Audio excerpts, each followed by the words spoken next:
Chapter 5. Expressions from Beginners. Hundreds of persons have realized that visualizing is an Aladdin's lamp to him with a mighty will. General Foch says that his feelings were so outraged during the Franco-Prussian War in 1870 that he visualized himself leading a French army against the Germans to victory. He said he made his picture, smoked his pipe, and waited. This is one result of visualizing we are all familiar with. A famous actress wrote a long article in one of the leading Sunday papers last winter, describing how she rid herself of excessive body fat and weight by seeing her figure constantly as she wished it to be. A very interesting letter came to me from a doctor's wife while I was lecturing in New York. She began with the hope that I would never discontinue my lectures on visualization, making humanity realize the wonderful fact that they possess the method of liberation within themselves. Relating her own experience, she said that she had been born on the east side of New York in the poorest quarter. From earliest girlhood she had cherished a dream of marrying a physician some day. This dream gradually formed a stationary mental picture. The first position she obtained was in the capacity of a nursemaid in a physician's family. Leaving this place, she entered the family of another doctor. The wife of her employer died, and in time the doctor married her, the result of her long-pictured yearning. After that, both she and her husband conceived the idea of owning a fruit farm in the South. They formed a mental picture of the idea and put their faith in its eventual fulfilment. The letter she sent me came from their fruit farm in the South. It was while at the farm that the doctor's wife wrote me. Her second mental picture had seen the light of materialization. Many letters of a similar nature come to me every day. The following is a case that was printed in the New York Herald last May. Atlantic City, May 5th.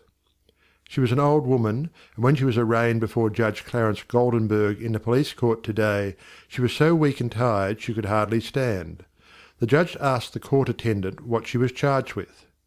"Stealing a bottle of milk, Your Honour," repeated the officer. "She took it from the doorstep of a downtown cottage before daybreak this morning." "Why did you do that?" Judge Goldenberg asked her. "I was hungry," the old woman said. "I didn't have a cent in the world, and no way to get anything to eat except to steal it. I did not think anyone would mind if I took a bottle of milk." "What's your name?" asked the judge. "Weinberg," said the old woman. "Elizabeth Weinberg." Judge Goldenberg asked her a few questions about herself. Then he said, "Well, you're not very wealthy now, but you're no longer poor. I've been searching for you for months. I've got $500 belonging to you from the estate of a relative.